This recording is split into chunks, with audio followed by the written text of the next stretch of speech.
성경 중 사무엘하 18장 31절에서 33절까지의 말씀, 허락하신 말씀이 구약성경 495면에 있습니다. 사무엘하 18장 31절에서 33절의 말씀입니다.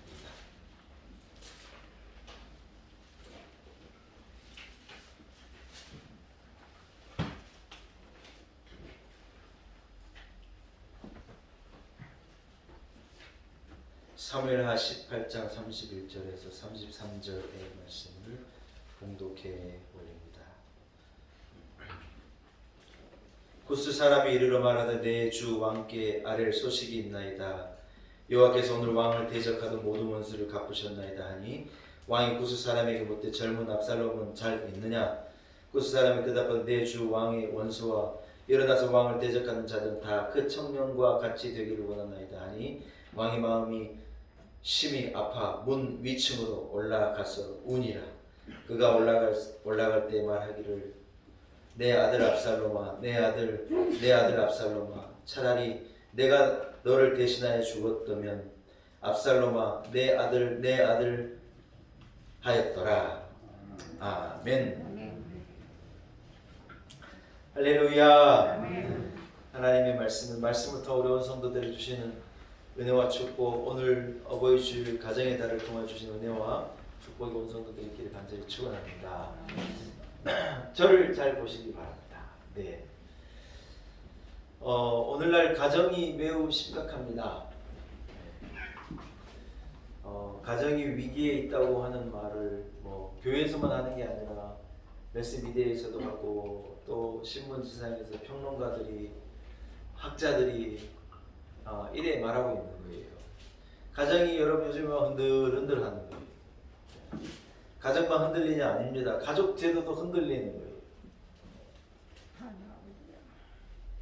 가족이라고 하는 것 자체가 막 휘청거리고 있는 거예요.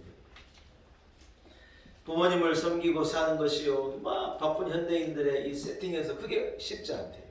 또 부모가요, 아이를 낳아서 자식을 키우는 것이요, 이게 보통 어려운 일이 아니라는 거예요. 왜냐하면 다들 너무 정신없이 바쁘고 막 힘이 드니까. 부모가요, 이 결혼을 해가지고 애를 안 낳으려고, 왜냐하면 애를 낳으면 너무 힘드니까 애도 안 낳으려는 거예요. 우리 OECD에 우리나라 출산율이 최하래요. 우리나라 때 뭐만 했다면 1등이에요. 뭔 나라가 희한한 나라예요. 하여튼 했다 그러면 1등이에요. 아주 그냥. 그래, 좋은 것을 1등을 해야지. 애 안 낳는 게 1등하면 안 되죠. OECD 출산율도 제일 낮고. 프랑스가 여러분 인구가 우리하고 비슷하거든요. 프랑스가 요즘에 출산율이 엄청 올라간대요. 프랑스가 출산율이 낮아가지고 막 위기가 왔어요. 불어라고 하는 게, 불어가 여러분 사람이 그 말을 많이 써야지 살아있는 언어거든요. 불어는 한때 죽은 언어라고 그래서, 왜냐면 그 언어를 쓴 사람이 너무 작아지니까 그럴 정도로 위기에 있다. 요즘에요, 프랑스는 출산율이 그래 올라가는데 우리는 반대로 출산율이 그래 낮아진대요. 이유를 말하자면 막 집값도 올라가고, 또 그냥 젊은 사람들이 우리 둘이 먹고 살기도 힘든데 자녀까지 낳아서 어떻게 사냐는 위기가, 여러 가지 그런 것들이 작용해서 이런 일이 있겠지만, 아무튼 여러분, 이 총체적으로 가정이 위기라는 거예요. 사랑하는 여러분, 우리의 가정을 든든히 세워갑시다. 아멘. 아멘. 허락하신 자녀를, 이 가정을요, 잘 지켜야 될 줄로 믿습니다. 부모가 그 일을 감당해야 되고 자녀들이 그 일을 잘 감당해야 되는 거예요. 가정이 든든히 서지 않으면 안 되는 거예요. 가정이 없는데 교회가 있을 수 있고, 교회가 없는데 나라와 민족이 있을 수 있겠어요? 열방이 있을 수 있겠어요? 가정부터 시작하는 거거든요. 건강한 가정이 가장 큰 나라의 힘이에요. 여러분, 다른 게 힘이 아니에요. 가정이 힘이에요. 가정이. 네. 제가 어디 모임에 참석했더니요, 행안부 장관을 하신 한 장관이, 이분은 교회를 다니시는 분도 아니라고 제가 들었는데, 이분이요, 이 교회 모임에 와서 축사를 하시는데 이렇게 축사하시더라고요. 대한민국이 여기까지 이래 올 수 있는 것이 교회가 가정을 제대로 세워내고, 교회가 가정을 지켜줘가지고 가정이 든든하니 대한민국이 여기서 왔다고. 여러분, 그것은 예수 믿는 사람이 하는 말이 아니라 외부의 어떤 정치인이, 학자가 그래 평가하더라고요. 무슨 말이냐? 다 가정을 뛰쳐나오고 아내가 집을 뛰쳐나오고 남편이 집을 뛰쳐나오고 애들이 집을 뛰쳐나오고 가정이 붕괴 위기인데 교회가 가정을요 든든하게 세워냈다는 거예요. 아멘. 교회에서 가정을 강조하고 가정을 살리고 가정을 지키고 교회가 가정을 세워놓으니요 세상에 이 나라가 든든하게 서갔다고 그래 표현을 하는 걸 보고 제가요 야 저분이 뭘 안 하도 너무너무 잘하는 분이라 생각을 했어요. 사랑하는 여러분, 가정은요 하나님께서 만드신 것입니다. 예, 우리가 인지적으로 조성한 게 아니라 하나님이 만들어 놓으셔서 그 질서와 그 법칙과 그 사랑을요 하나님이 만들어 놓으신 거예요. 세상이 아무리 그대로부터 변하고 인류가 역사가 변하고 막 대단한 나라들은 일어났다 흥망생사가 있지만요 그러나 가정은요 그때부터 지금까지 계속 되는 거예요. 그래서 여러분 우리가 여기 있을 수 있는 것이었는 줄로 믿습니다. 사랑하는 여러분, 한마디로 말해 하나님이 세운 가정 든든히 서갈 겁니다. 우리가 가정을 지키고 가정을 세우는 이 사명을 여러분 끝까지 잘 감당해내고 아멘. 네, 이 가정의 제도를 잘 지켜내고 가정을 잘 이 반석 위에 세워내는 이 사명을 감당해내시는 우리 온 성도들이 되시기를 축복합니다. 오늘 본문은요 아버지 다윗이 아들 압살롬의 죽음 앞에 통곡하는 장면이에요. 압살롬아 압살롬아 내 아들 압살롬아 하고요. 그 죽은 그 아들을 두고 아버지가 이래 말하면 내가 그냥 대신 죽을 걸, 내가 죽었으면 좋았을 걸, 네가 어떻게 죽은 앞서 가느냐 하고요. 죽은 압살롬을 막 목 놓아 부르짖는 장면이 오늘 우리가 있는 본문이에요. 압살롬이 다윗의 눈에 난 계기가 있는 거예요. 이 사두세자가 똑똑한 아들이었는데 영조라고 하는 이 아버지 왕 앞에 저 내침을 당해가지고 나중엔 쌀 뒤지에 세상에 갇혀가지고 죽지 않습니까? 그 역사를 그 책을 읽어보니까 기가 막혀요. 그 사두세자의 아들이 할아버지에게 가가지고 할아버지 우리 아버지 살려주세요 살려주세요 얼마나 부르짖는데요. 아버지가요 사두세자가 용서가 안 되는 거예요. 압살롬이요 다윗의 내침을 당하는 거예요. 이유가 뭐였냐면 압살롬의 이 누이 동생 다말이라고 하는 여동생이 하나 있는데 아버지는 같아요. 근데 이복 형인 이 암논이라고 하는 큰 형이 자기의 이 동생 다말을 범한 거예요. 여러분 오빠된 압살롬이요 그것을 알고요 못 견디는 거예요. 그 분노가 막 머리끝을 넘어가가지고 어떤 일을 벌였느냐 내가 내 동생을 이래 만든 저 암논을 내가 죽이겠다고 마음 먹고 끝내 계략을 세워가지고 끝내 그 아들을 죽여버린 거예요. 자기 형님을 죽여버린 거죠.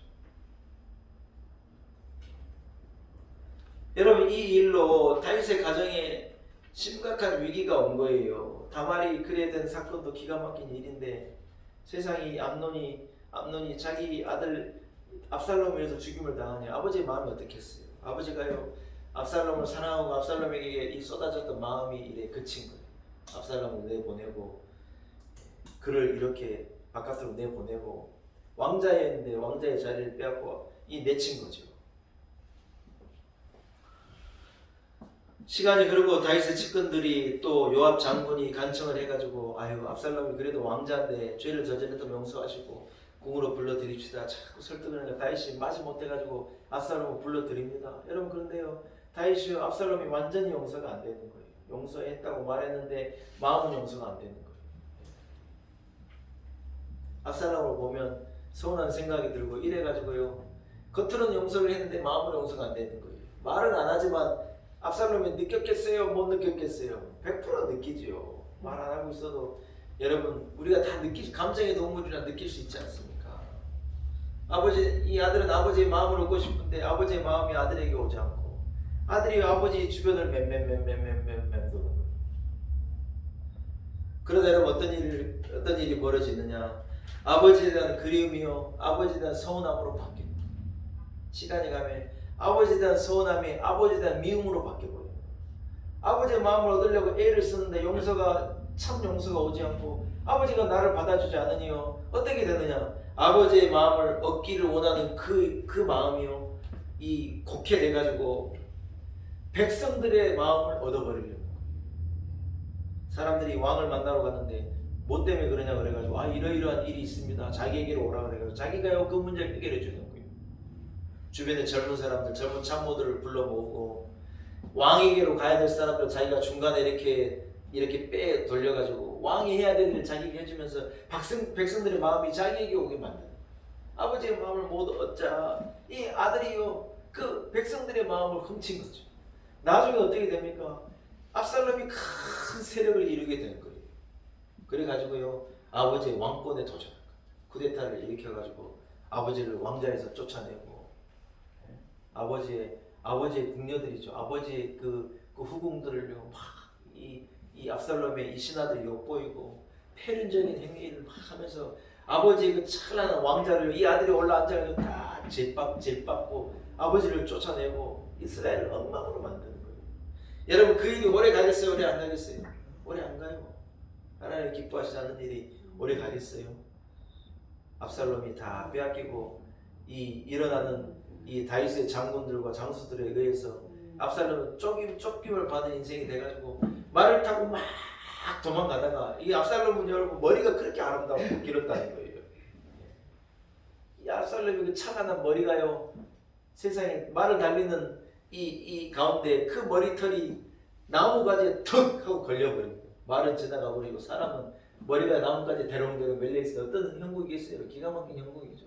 도망가다가 그 일을 당하는데 이 요압 장군이 이 다윗의 신봉 요압 장군이 가가지고 그 압살롬을 죽이는 거예요. 다윗이 죽이지는 말고 데려오라고 말을 했는데 요압이요 용서가 안 돼요. 왜냐하면 자기가 다윗 왕에게 막 가서 얘기해가지고 압살롬을 용서하시고 예루살렘으로 돌아오게 합시다. 자기가 그 말을 했던 이 앞서서 압살롬의 회복을 꾀했던 사람인데 압살롬이 그렇게 반역을 저지르니까 자기의 원수가 돼가지고 자기가 또 죽이는 거예요. 그 소식이 오늘 다윗에게 들려지고 그 소식을 들은 이 아버지가 통곡하는 장면이 오늘 우리가 읽은 이 사무엘하 18장의 말씀이지 않습니까? 아버지의 죽음의 소식을 듣고 아들의 죽음의 소식을 듣고 아버지가요 압살롬아 통곡하여 운 거예요. 여러분 여기에 아버지의 그 마음이 드러나지 않습니까? 여러분 우리가 늘 기억해야 할 것은요 용서는요 상대방을 위해서 해야 되는 것이기도 하지만요 사실은 나를 위해서 해야 되는 것이 용서라는 거예요. 여러분 이해가 되십니까? 용서는요 그 사람을 위해서 해야 되기도 하지만요 내를 위해서 해야 되는 거다. 나. 내가 용서하면요 그 사람만 사냐? 아니에요. 나도 살아요. 진짜예요. 용서해내면 내 용서를 받은 사람만 사는 게 아니라 사실은 나도 살아요. 용서하지 못하면 내가 피폐해지고 내가 죽어가고 내가 괴로운데 용서해봐요. 내가 자유하게 되어지고요. 내가 회복이 되고요. 내가 기쁘고요. 내가 제일 좋은 거예요. 해본 분은 알 거예요. 다윗은 지난날 밧세바와의 이 결정적인 범죄, 밧세바의 아내인 우리아 장수를 죽이는 이 범죄, 하나님께 용서받지 못할 큰 죄를 저지르고도 하나님 아버지께 용서함을 받은 거예요. 1만 달란트의 빚을 탕감을 받은 거예요.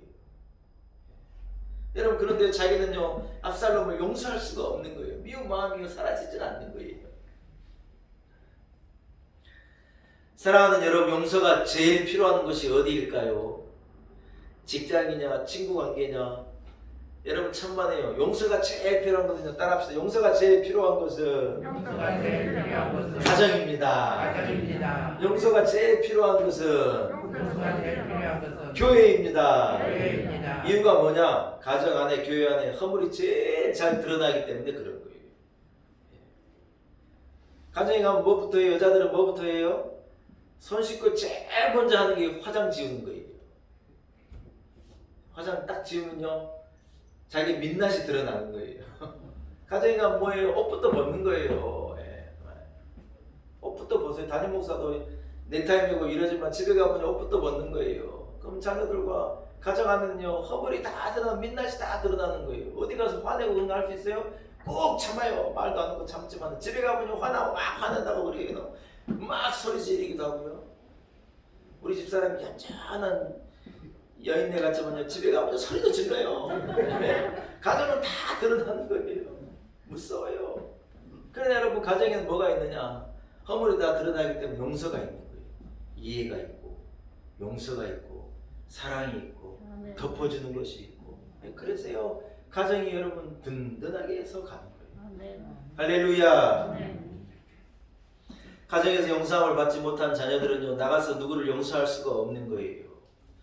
누구도 연약한 존재이기 때문에 실수하고 잘못을 저지르게 되어 있는데 여러분 용서하지 않고 용서해 줄 수 없는 곳에서 살아간다면 그것처럼 괴로운 일이 없을 거예요. 그러나 가정에서 용서를 시작하면 그 사람이 용서를 배우고 나가서 용서를 하게 되고 용서를 받게 되어지고 놀라운 일이 역사가 일어나는데 그 시작이 어디냐? 가정에서부터 시작된다는 거예요. 아멘. 사랑하는 여러분, 우리 모두 연약한 존재이지 않습니까? 부모가요 완전한 부모가 있어요? 없어요? 완전한 부모가 없어요. 여러분 부모된 여러분에게 묻습니다. 완전한 자녀가 있을까요? 내 마음에 탁 들고 때가 되면 탁 효도하고 내가 원하는 것을 탁 긁어주고 내 뜻대로 탁 해주고 시원하게 해줄 수 있는 진짜 딱 맞는 며느리, 딱 맞는 사위, 딱 맞는 아들, 딸이 있을까요? 없을까요? 없어요. 근데 여러분 제가 하나 알려드려요. 딱 맞는 부모도 없어요. 자녀들이 생각할 때 우리 부모는 자식들이 그렇게 생각해 주는 거지만 여러분 한 드라마에 그러잖아요. 자식이요 막 서운하다 그러니까 아버지가 뭐라고 하잖아. 야 니도 자식이라고 힘들지. 나도 아빠를 처음 해봤잖아. 아빠도 힘들어. 아빠가 처음이야. 그러면서요 자식에게 자기를 용서해 주라고. 아빠가 너한테 실수했다. 서운하게 해서 미안하다. 자식에게 용서를 구하는 그 장면이요. 몇 해 전에 참 우리 많은 대한민국 사람들의 마음을 심금을 울렸는데 여러분 부모가요 꺼요 권사님.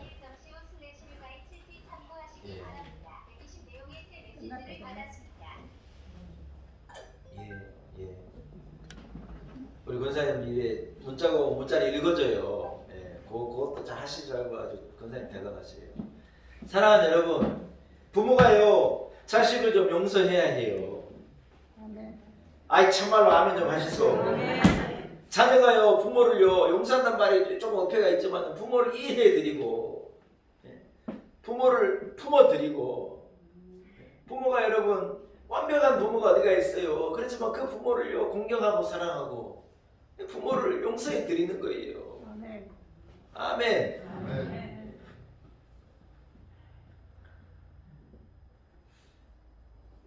우리 하나님은요 우리를 엄청나게 용서하신 거예요. 아멘. 십자가가 뭐냐? 십자가는 한마디로 말하면 용서예요. 죄인된 우리를 하나님이 용서하신 거예요. 아들을 내어서 그 아들을 십자가에 죽게 하심으로 우리를 용서해 내신 거예요. 죄가 없고 자격이 있어도 우리가 하나님의 자녀가 되고 하나님 앞에 서 있는 게 아니에요. 하나님께서 용서해 주셔서 하나님 앞에 서 있는 거예요. 1만 달란트를 탕감 받았기 때문에 우리가 이 자리에 있는 것이죠. 용서가 뭐냐? 하나님의 은혜예요. 하나님의 은혜가 뭐냐? 용서예요. 용서. 실수하더라도 용서하는 분위기가 있는 가정에서 자란 자녀들은요 용서하며 사는 거예요. 실수를 하더라도 용서하는 분위기의 교회는요 나가서도 용서하는 거예요. 비판이 앞서고 평가가 앞서고 이런 가정에서 자란 사람은 비판하고 평가하게 되어 있지만 용서함을 받은 자는 나가서 용서하게 되는 거예요. 엊그제 김부겸 국무총리 이 지명자가 청문회 하는 거 여러분 많이 보셨을 거예요. 야당 국회의원들이요. 니는 국회의원 국무총리할 자격이 없다. 이것이 잘못하고 이것도 잘못하고 자녀들도 이렇고 막 하니까 이분이 잘 참더라고요. 아이고 의원님 아닙니다 그러면서요 참다가 나중에는 못 참아서 막 폭발을 하니까요. 아니 국회의원한테 그래 말하면 됐냐니까 아이고 의원님 죄송합니다 그러고 아무튼 청문회를 이래 잘 하셨는데 그분이 뭐라 그러냐 야당 의원님이 이래 말한 거예요. 이래 잘못했잖아요. 그러니까요 이분이 하도 억울해가지고 이래 말하더라고요. 제가 그런 잘못을 저질렀으면 지금까지 정치 생명이 살아있겠냐고. 내가 진짜 그런 잘못 저질러서 여기 내가 올 수 있었겠냐고. 내가 죄인이면 내가 정치 생명이 진짜 끝나지 삼선 상호 의원을 할 수 있겠냐고. 그러면서요 자기의 무죄함을 얘기하더라고요. 여러분 정치인들은 잘못이 없어가지고 거기까지 가셨는지 저는 잘 모르지만 우리는요 잘못이 없어가지고 여기까지 온 것이 아니라는 거예요. 죄가 없어가지고요 우리가요 여기까지 살아있는 게 아니라는 거예요. 우리는 하나님의 용서 때문에 사는 거예요. 하나님의 자비 때문에, 하나님의 거듭되는 용서 때문에 우리가 이 자리에 있을 수 있다. 그래서 우리 이것을 뭐라고 말하느냐, 하나님의 놀라운 은혜라고 말합니다.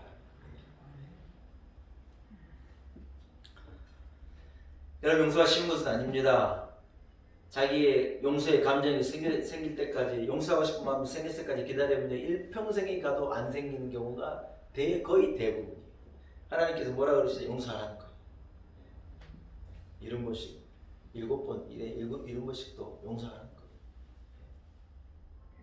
여러분, 행동을 해내면 어떤 일이 벌어지나 용서한 마음이 생기고, 어떤 용서로 위로가 있고, 용서의 축복이요, 내게요, 싹 오는 거예요.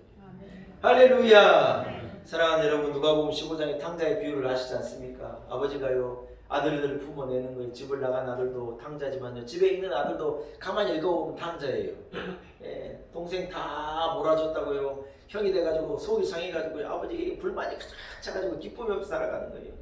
동생이 재산 절반을 탕진하고 돌아왔는데 그 동생에게 또 가락지 끼우고 또 옷 입히고 또 소 잡아준다고 화가 나가지고 아버지가 화나가지고 잔치에요 찌뿌덩해가지고 있는 거예요. 제가 볼 때는요 집을 나갔다 돌아온 아들도 탕자고요 집에 있는 요 아들도 탕자예요. 근데 여러분 거기에 나타난 이 아버지의 마음이 어떻습니까? 아버지의 마음이 하늘 같아요. 아버지의 마음이 바다 같아요. 그 아들들을요 아버지가 끝까지 품어주시고 이해해 주시는 거예요.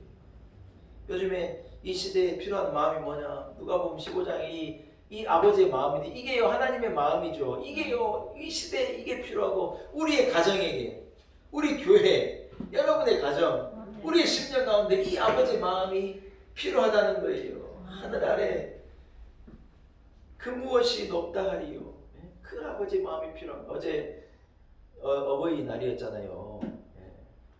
그래서 우리도 부모님께 전화드리고 선물도 보내드리고 이래 하고는 이제 우리는 속으로 아이고 우리 자식들은 언제 커가지고 어버이의 마음으로 할까 그런 생각이 들었어요. 그래가지고 그런 기미가 안 보이길래 못된 놈들하고 속으로 이래 말하고 그랬는데 저녁에 늦게 잠자기 직전에 세상에 애들이요 식탁에다가 케이크 하나를 딱 넣고 카네이션 이렇게 요즘에 이렇게 드는 카네이션 있다. 드는 카네이션 하나 딱 올려놓고요 셋이요 우리 둘을 부르더라고요.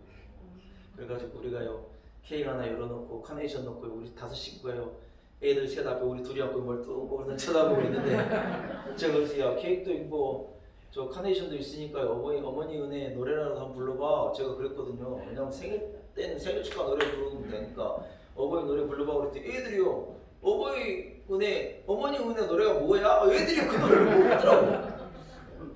학교에서요 쓸데없는 것만 가르치지 그거 하나 안 가르쳐놨어요 애들을요.